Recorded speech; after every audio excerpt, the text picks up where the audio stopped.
This is the Truth Network. It's Storytime, Memaw, an answered prayer for stories that point children to God.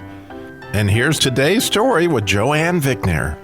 Samson, are you stupid? Betrayed again.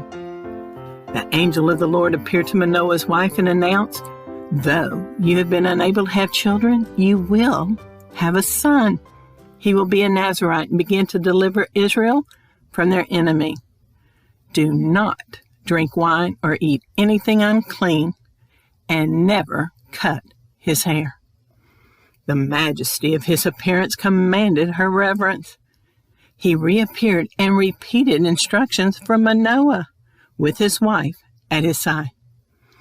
After he left, they offered the Lord a burnt offering and saw the angel of the Lord go up in the flames. In time, their son, Samson, was born. He grew up and married a beautiful Philistine woman who betrayed him, causing Samson to kill 30 Philistines to pay his debt. His wife was then given to another man, so Samson set fire to their cornfields and vineyards. Then the Philistines killed his wife and her father.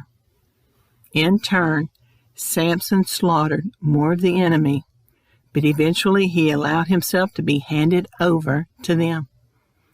Then the Spirit of the Lord fell upon him, and using a donkey jawbone, he slew 1,000 Philistines. He grieved for some time, but then he got on with his life. One day, Samson saw the most beautiful woman ever. Her name was Delilah, and he quickly fell deeply in love with her.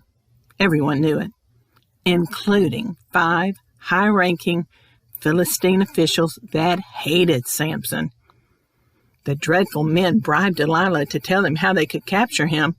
If she did, they would pay her 1,100 pieces of silver, and Delilah would be rich.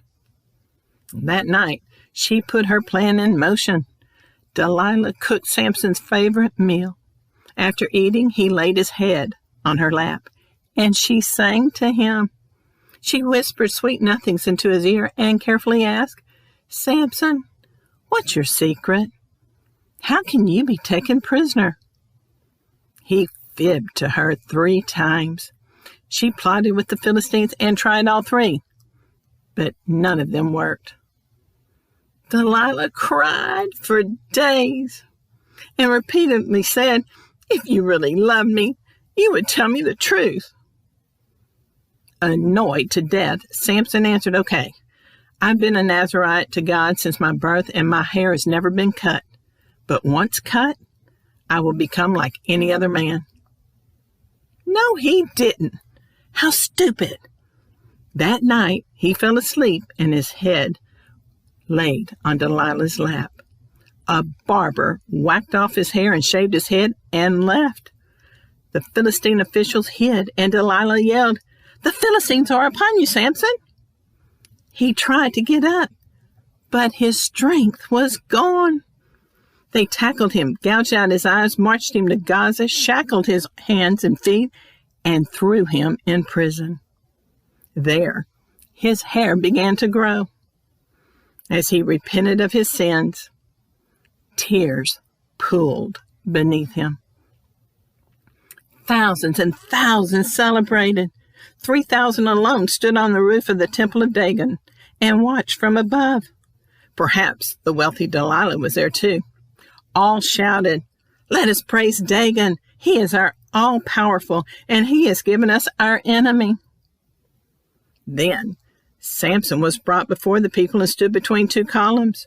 They spat on him, hit him, stomped his feet, and threw things at him, shouting, "Dagon has brought you down.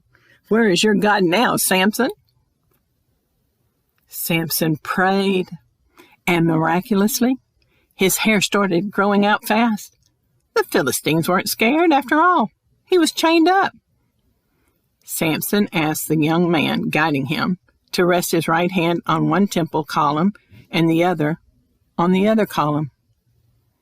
The angry mob became out of control as blood oozed from Samson's face, arms, and legs, He raised his head towards heaven and shouted, God, please give me strength to avenge the Philistines for my 2 eyes. God answered. Samson pushed against the pillars, causing the temple to shake. He continued to push. The Philistines screamed for Dagon to save them, but Dagon fell, smashing to bits. The pillars creaked, then boom! The roof collapsed, the temple plummeted, and everyone and everything was buried under stone and mortar. No one survived. It pleased Samson to know that he destroyed more Philistines in his death than he did in his life. If you enjoy Joanne's stories, her book is available on Amazon. And her website at itsstorytimememaw.com. That's itsstorytimememaw.com. Go ahead and order it today, and thanks for listening.